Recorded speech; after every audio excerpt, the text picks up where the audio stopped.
রাক্ষসের দর্শক একদমই ডিফারেন্ট। শাকিব খানের দর্শক তো মানে পুরো পুরো বাংলাদেশে সাকিবিয়ান্স থেকে শুরু করে সবাই শাকিব খানের দর্শক। তো সেই হিসেবে আমাদের হয়তো বা দর্শকের কোটাটা একটু ছোট হতেই পারে, যেহেতু সিয়াম এখন পর্যন্ত এখনো নিজেকে তৈরি করছে, এখনো নতুন আমাদের সবার কাছে। গতকাল থেকে তো আমরা মানে সব জায়গায় হাউসফুল দেখেছি, আজকেও সকাল থেকে যেটা দেখলাম যে মোটামুটি সব জায়গায় হাউসফুল চলছে। তো ইনশাআল্লাহ আশা করছি যে নেক্সট যে কদিন রাক্ষস চলবে, মানে যে কদিনের শিডিউল আসছে, হাউসফুলি যাবে। মানুষ টিকিট পাচ্ছে না, টিকিট চাচ্ছে।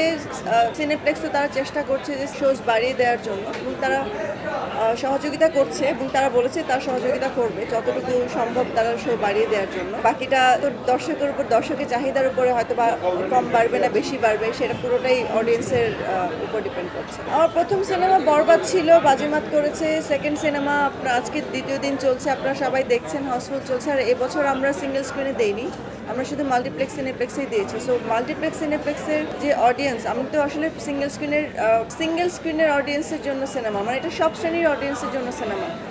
সো যেহেতু এখানে আমি হাউসফুল পাচ্ছি, সো আমার কাছে মনে হয় যে বরবাদকে ছাড়িয়ে যেতে পারবে কিনা এখন পর্যন্ত জানতে পারছি না বা বলতে পারবো না, বাট ডেফিনেটলি আশা করব যেন বরবাদকে ছাড়িয়ে যেতে পারে, কারণ একটা চাইতে আরেকটা যেন ভালো হয়, সেটাই তো আমাদের সবসময় প্রচেষ্টা থাকে।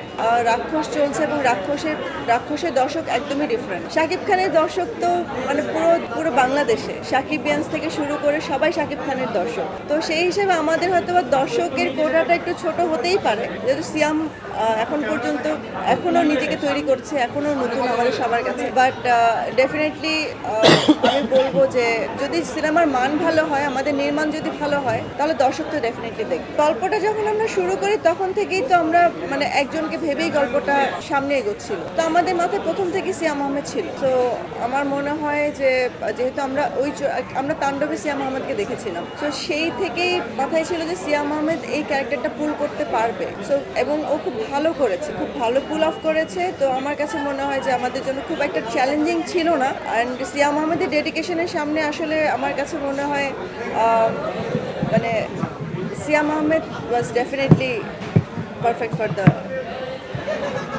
Whole thing. আর্টিস্ট আমরা পছন্দ করেছি এক একটা ক্যারেক্টার চিন্তা করে, তো ওই দিক থেকে আমরা তো ফিডব্যাক পাবো ভেবেই তো আমরা ওই আর্টিস্টদেরকে নিয়েছি। সো ডেফিনেটলি তারা আমার প্রত্যেকটা আর্টিস্ট 100% দিয়েই কাজটা করেছে।